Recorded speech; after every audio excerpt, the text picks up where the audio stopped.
Hey Zwifters, welcome back to No Breakaways, your source for all Zwift racing tips and tricks. We're back for another course preview, this time week 3 of season 2 of the ZRL on the Innsbruck KOM after party. It's going to be a super tough course, super tough ride. Let's get right into it, breaking this one down. All right, here's the course, Innsbruck KOM after party. You have 3 laps of the Innsbruck ring, the traditional Innsbruck ring, where you're taking a right at the roundabout, 3 times up the leg snapper, 3 times the sprint banner. On the 4th time around, instead of taking a right at the roundabout, you take a left. And you head up the Innsbruck KOM. So here's the course elevation. I had to take this from my Strava because I couldn't find a really good spot where it showed the entire course map with all 3 leg snappers. I only labeled the first leg snapper. You can see it's a little tiny bump there. But I did label all 3 sprint points and then where the KOM starts and where the KOM ends. As you can see, there's one very prominent feature in this course, and that's that KOM. But we're going to break down a little bit about how I think you should approach this race from a team standpoint. So before we talk about how to approach this from a team standpoint, we need to talk about the intermediate points. Judging from last week, they're just incredibly important, and I think you're going to want to play things probably differently than a lot of races this week during the ZRL. So first, we want to talk about the first across the line. This is pretty simple. The first 10 places get points when they go across the line. In this case, it's those sprint banners. So it's 3 times around the Innsbruck ring. So there are 3 sprint banners. And then also on the huge climb, the first across the line. So whoever wins the race also gets a 10-point bonus when they finish. There is also the fastest through segment. And this is who sets the fastest time on each of those points. So on the sprint banner, whoever sets the fastest time gets 20 points, second fastest 15, third 10. You see how it goes. An interesting clarification from the WTRL folks this week, one person can get multiple fastest through segments. So if you have an incredible sprinter on your team, you could take first, second, and third on these fastest through segment points, and you can get yourself 45 points just through from the fastest through segments.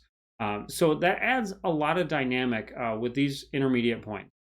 Also, whoever sets the fastest time on the KOM is going to get 20 points, second, 15. Most likely that'll be the winner, but you never know. Maybe somebody sandbags the whole rest of the race and flies up the KOM. It'll be interesting to see how that side of thing plays out. So going through those potential prime points, I wanted to break down how it could look depending on who you are. So let's say you have an incredible sprinter on your team. Let's say that person can take all 3 sprints and set the top 3 fastest through. Whether you have somebody like that or not, I mean, most people aren't going to.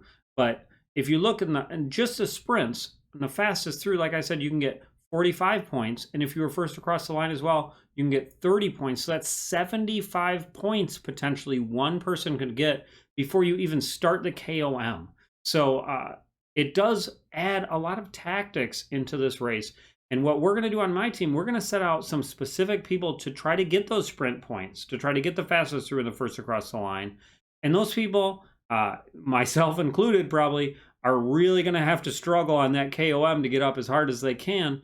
But we know there are so many sprint points to be had in this race that it makes a ton of sense to have designated sprinters and designated climbers for the end. And, you know, typically this isn't going to be like a normal Zwift race where the idea is to get as many people as close to the front as you can. You're just going to have to sacrifice some people to try to get those sprint points. And unfortunately, they're just going to have to do their best to get the points up the KOM. So looking at the feature distances on this course, I wanted to give this early before we even preview the course, just so you could see. Again, I did race this course last Saturday in the Vegan Tofu Tornado. A very difficult course. It's fun, but difficult. And so it's important to know where everything is. So the leg snapper, it's half a kilometer long.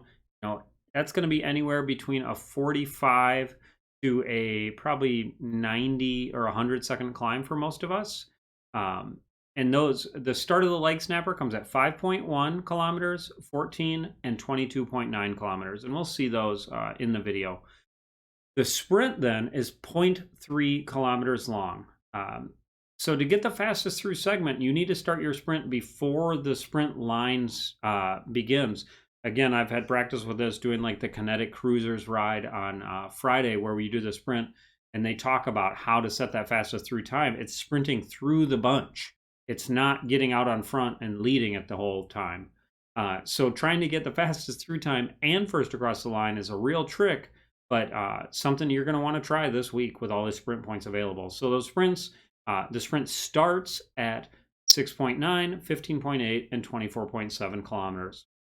Then, after you finish your 3 laps of the Innsbruck ring, you're going to go up the KOM. So you're going to go through the the start banner, and you're going to ride around. There's going to be a roundabout, and you're going to take a left at that roundabout.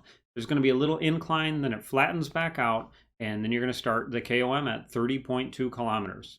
And that KOM lasts 7.4 kilometers long. The enabled power-ups we have this week: Arrow, Draft, and Feather. The Arrow and the Draft, if you're going for those sprint points, that's what you're going to want to use. You're going to have 7 spots to get power-ups before you go up the KOM. So it's not like sitting on a feather for the whole race is going to be important. You're going to want to use these to maximize your points and minimize your effort, just like always. But this is going to be especially tactical this week. So during this video, we're only going to watch the leg snapper once, my first time up it, and we're not going to watch the entire KOM. Even fast forward, it takes just way too long in a video like this. If you want to see it, the entire race, you can go ahead and go to my video that I have linked of the entire race. Okay, so I did race this course. Again, it's a vegan team, or it's a Team Vegan Tofu Tornado race. You can see there's 178 people in it. This is a very, very fast race. I really don't expect ZRL to be quite this quick, but I really like this because I got the exact distances to every point, and I wanted to show you kind of what a race would look like. I will put a link to this entire race out there. I would also encourage you to watch the live coaching we did with Monali Keller on Wednesday. She gives a lot of great tips to Katie Enright during that race on how to ride this course really, really well, especially on the KOM, when to put your power down. I know I personally learned a lot of things that I didn't realize. So I will also put a link. You can see the card above for that. So here we are going to, you take a left out of the pens, come to the start finish line. This is your first chance to get a power up.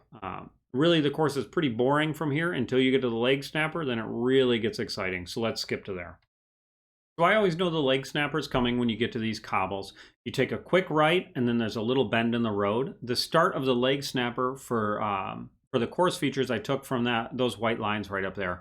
That's really when you see it kick up to 4%. Again, this is a very tough climb. It's really a test of your 1 minute power. When you take this climb, you want to be up a little bit at the front, just like I did there.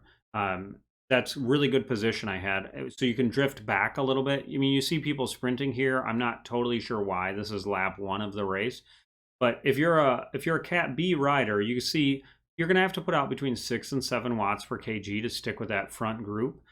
If your team wants to blow the front group apart, you're going to have to go at the bottom of that hill really, really hard all the way up this, and trying to get a gap and hold it, which may be a good strategy. You know, if you want to get those first across the line points, you know, maybe your team can get 25 or 30 points that across there in the sprint, because the sprint does come very quickly after this leg snapper.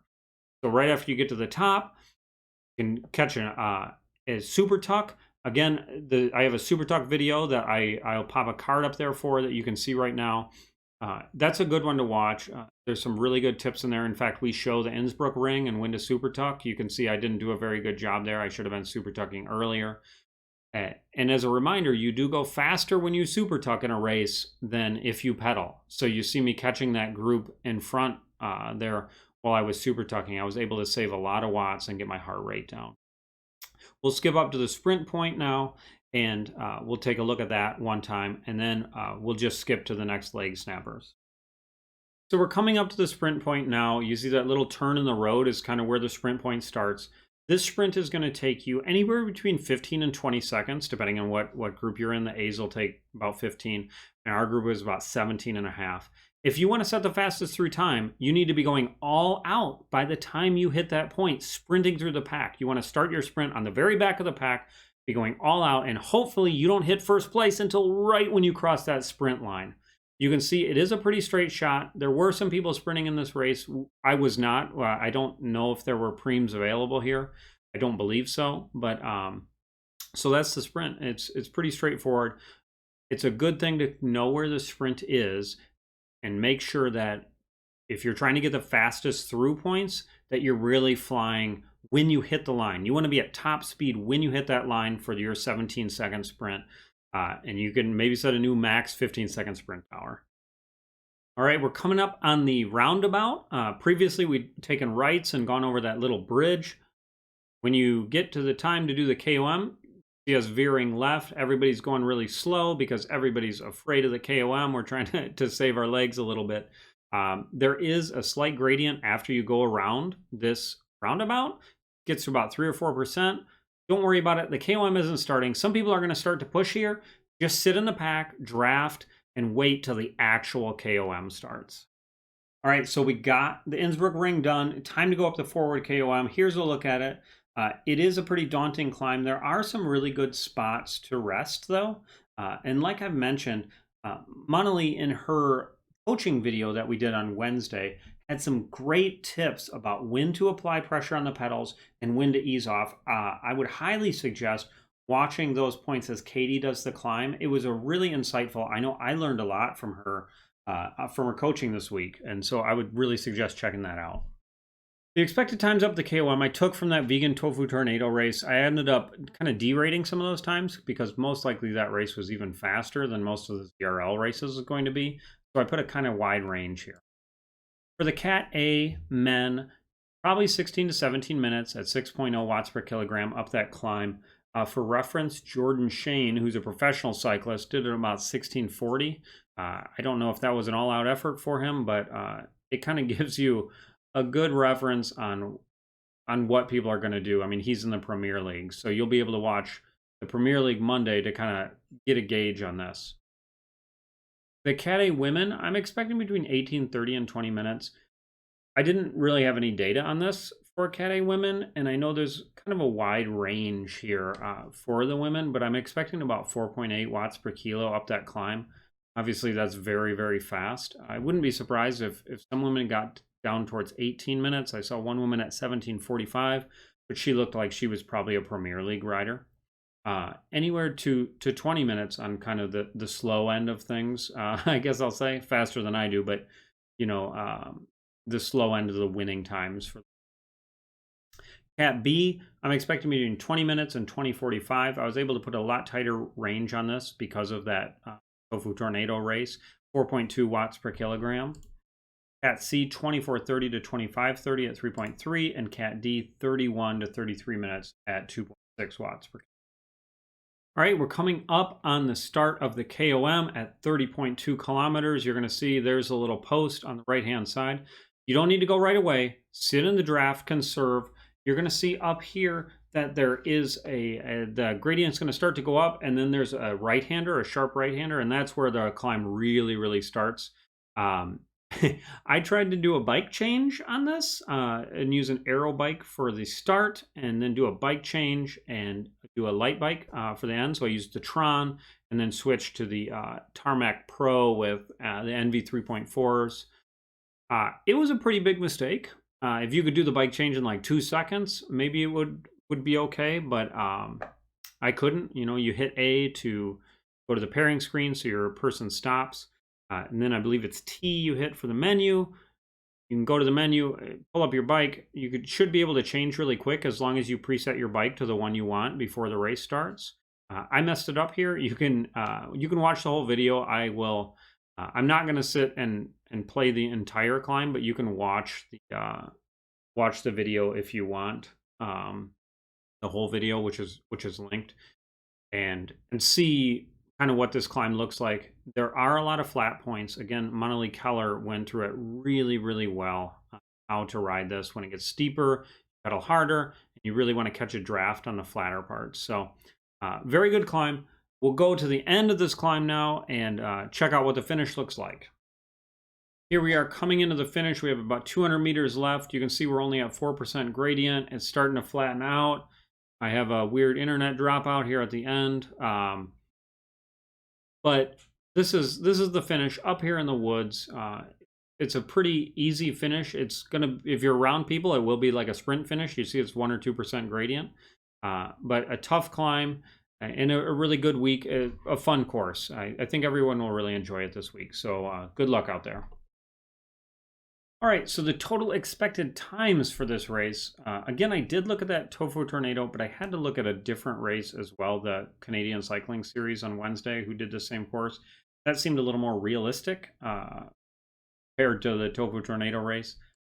So for the Cat A men, I'm expecting between 55 minutes and 57:30 at 4.7 watts per kilo. Again, there's a huge range on this just because of the range of times that I saw across the different races, and the quality of your field is really going to set where those times are. You know, the EMEA guys are going to be closer to that 55-minute. For the Cat A women, again, a wide range, 57 to 59 minutes at 4.5 watts per kilo, depending on which division you're in and how hard the women are climbing, you know, is really going to set those times. Cat B, probably 61 to 63 minutes at 4.3, Cat C 69 to 72:30, and Cat D 80 minutes to 84 minutes. All right, everybody, thanks for watching the course preview of race number 3 in season 2, the Innsbruck KOM After Party. If you enjoyed the video, please click like and subscribe below, and I'll see you next time.